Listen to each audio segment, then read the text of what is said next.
ٹھیک ہے لیکن یاد رکھنا میں اتنی آسانی سے ہار ماننے والا نہیں ہوں۔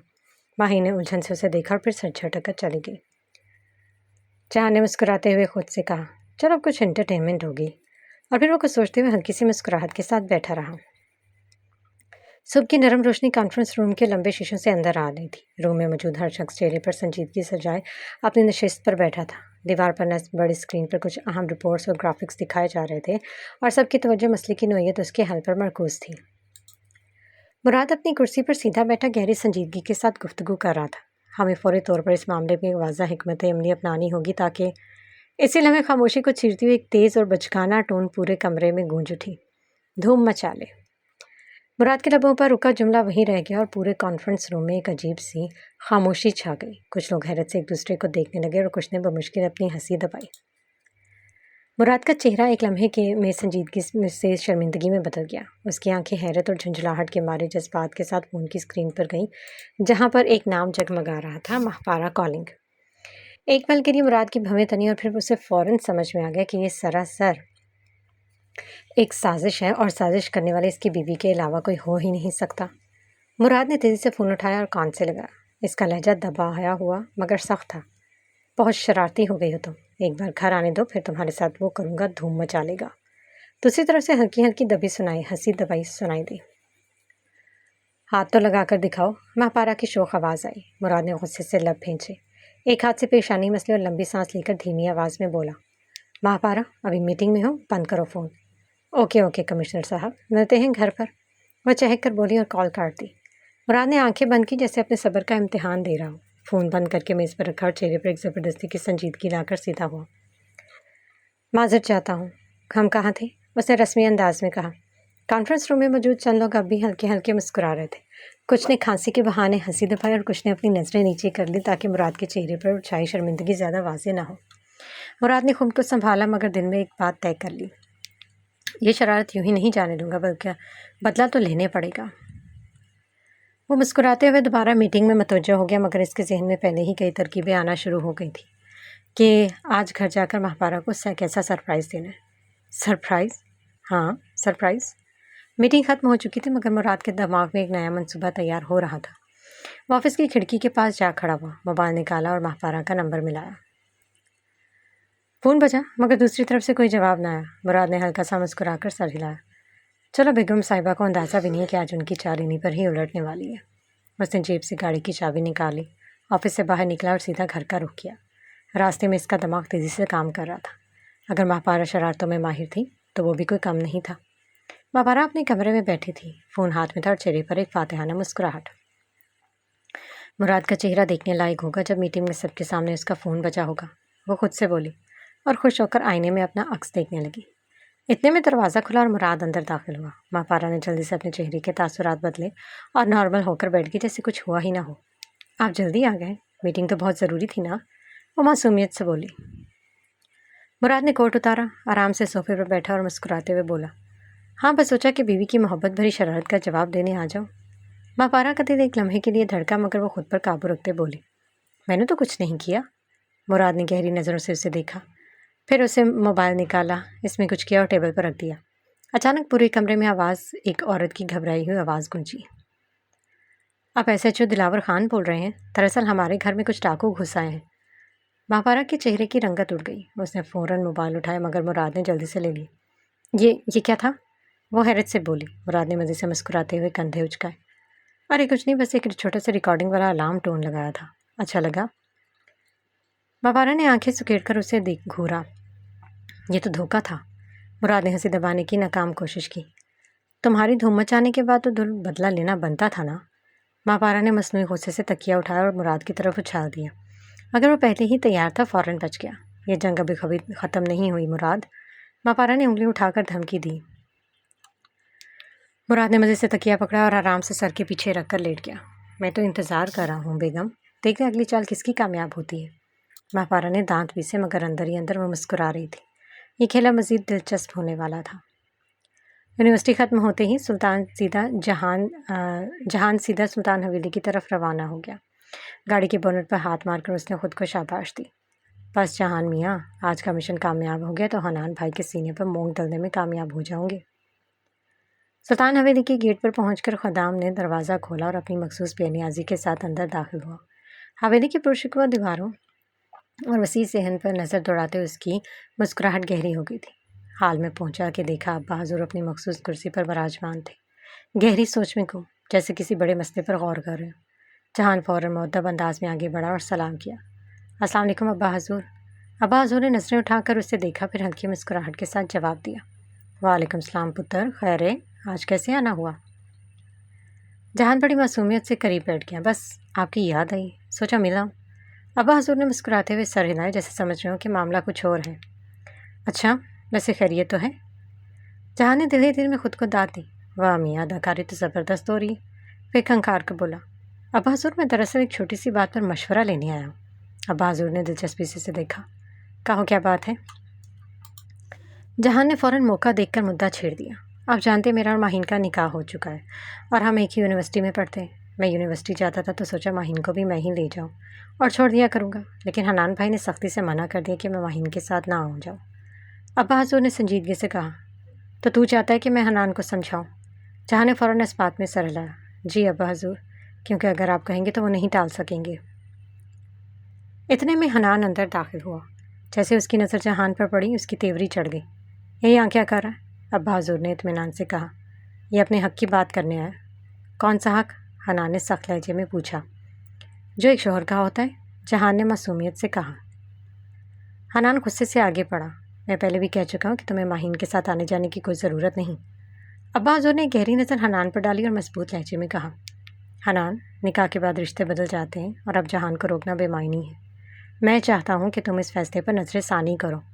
حنان کے چہرے پر ناگواری کے آثار نمایاں تھے، لیکن وہ خاموش رہا۔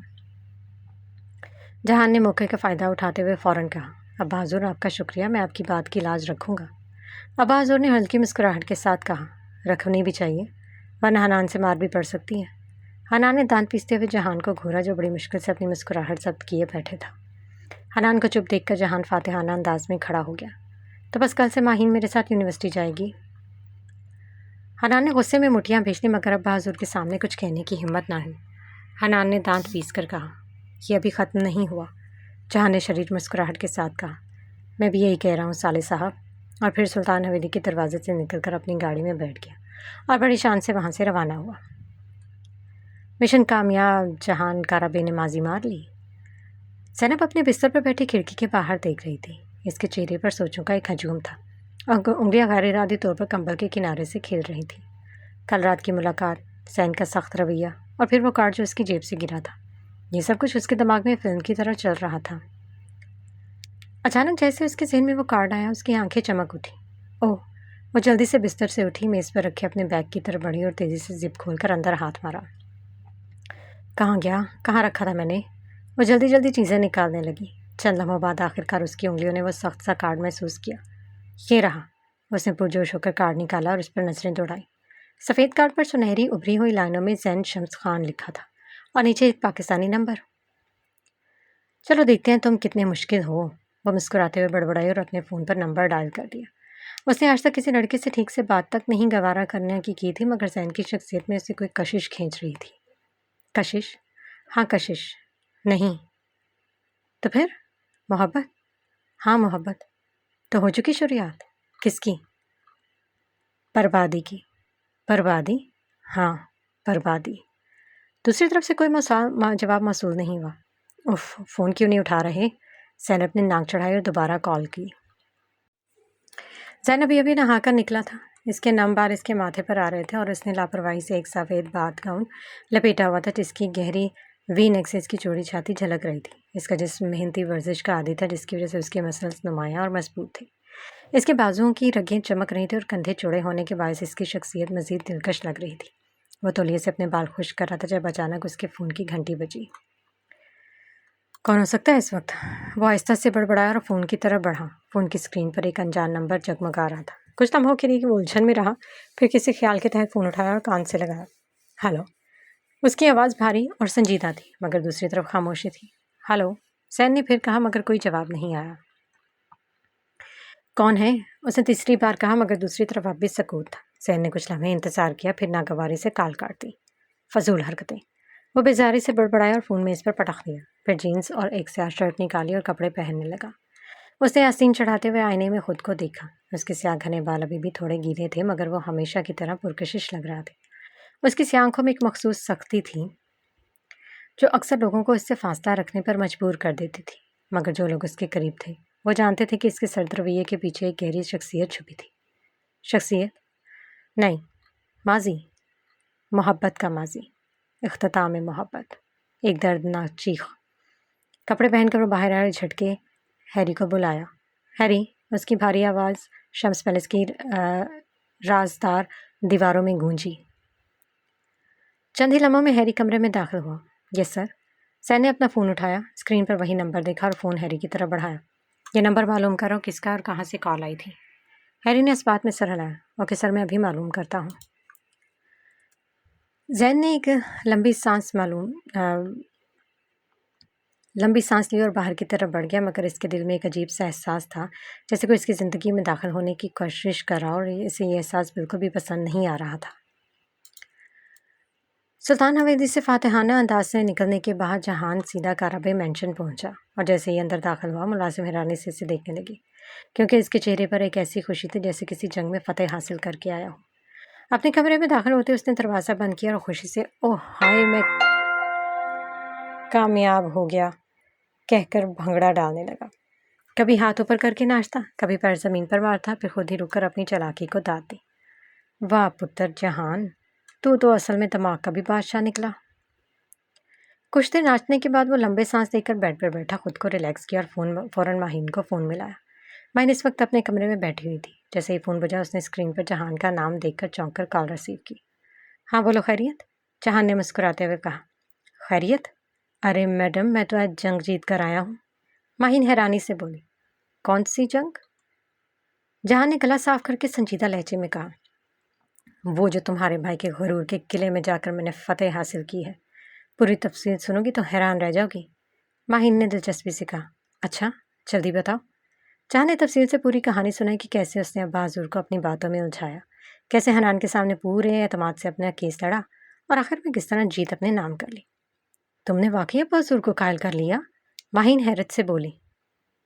بالکل، اور اب تم کل سے میرے ساتھ یونیورسٹی جاؤ گی، کوئی روک ٹوک نہیں، جہان نے فخریہ انداز میں کہا۔ ماہین نے ہنستے ہوئے کہا۔ کمال ہے، مطلب تم واقعی اپنی ضد کے پکے ہو۔ جہان شرارت سے بولا۔ بس اب تمہیں ماننا پڑے گا کہ میں سب سے زیادہ ذہین انسان ہوں۔ ماہین نے مزاحیہ انداز میں کہا۔ ہاں، تمہاری ذہانت کے تو سارے ہی قائل ہو گئے ہیں۔ پھر وہ ہلکا سا مسکرائے اور لاڈ سے بولی۔ ویسے تم نا میرے شوہر کم، اور ابھی اس نے جملہ مکمل نہیں کیا تھا کہ جہان فٹ سے بولا۔ پلیز بھائی مت کہہ دینا، نکاح خراب ہو جائے گا، اور میرا تو پھر دوبارہ نکاح بھی نہیں پڑھوانا کسی نے۔ ماہین ہنس پڑی۔ کم از کم تمہارے نکاح کی فکر تو تمہیں بہت ہے۔ جہان مصنوعی سنجیدگی سے بولا۔ ارے فکر کیوں نہ ہو، آخر نکاح کوئی چھوٹا موٹا کانٹریکٹ تو نہیں، ایک بار ہوا ہے تو اسے بچا کر رکھنا ہے۔ ماہین نے مزے لیتے ہوئے کہا۔ ہاں، اور بچانے کے لیے تم ہر حد پار کر سکتے ہو، ہے نا؟ جہان نے شوخی سے جواب دیا۔ بالکل، حتیٰ کہ تمہارے بھائی کو بھی منانے کے مشن پہ جا سکتا ہوں۔ دیکھو تو صحیح کیسا جیت کر آیا ہوں۔ ماہین حسن روکنے کی ناکام کوشش کرتے ہوئے بولی۔ اچھا ٹھیک ہے، آج تو تم سچ میں چالاک لومڑی بنے ہو، جہان نے کہا لگایا۔ لومڑی نہیں، شاہین کہو، جو اونچائی سے بھی شکار کر سکتا ہے۔ ماہین نے سر چھٹکتے ہوئے کہا۔ اچھا آپ زیادہ خوش مت ہو، کل صبح پھر وقت پر آ جانا، جہان مسکراتے ہوئے بولا۔ ڈونٹ وری بیگم صاحبہ، میں ٹائم پر پہنچوں گا، اور کل سے ہماری یونیورسٹی کی ایک انٹری ایک ساتھ ہوگی۔ ماہین نے مسکراتے ہوئے فون بند کر دیا اور جہان نے اطمینان سے بیڈ پر لیٹ کر خود کو کامیابی کی مزید داد دی۔ واہ جہان، آج تو تم نے سب کو چکرا دیا۔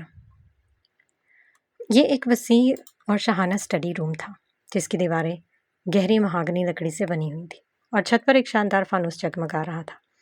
نرم روشنی میں کمرے کا ہر کونا گلاس اور دبدبے کی جھلک دے رہا تھا۔ ایک جانب اونچی دیواروں کی الماریاں، کتابوں کی الماریاں تھیں جن میں نایاب اور قیمتی کتابیں سلیقے سے سجی ہوئی تھیں۔ کچھ کتابوں کی جلد پر سونے کے حروف میں نام لکھے ہوئے تھے جو ان کی اہمیت اور قیمت کا پتہ دے رہے تھے۔ کمرے کے بیچوں بیچ ایک بڑا شاہانہ لکڑی کا ڈیسک رکھا تھا جن میں چمڑے کی فائلیں، ایک قیمتی فاؤنٹین پین اور ایک جدید ٹیبل لیمپ موجود تھا۔ ڈیسک سے ساتھ ایک گہری کالے رنگ کی چمڑے کی کرسی تھی جو خاص طور پر آرامدہ اور دبدبے والی لگ رہی تھی۔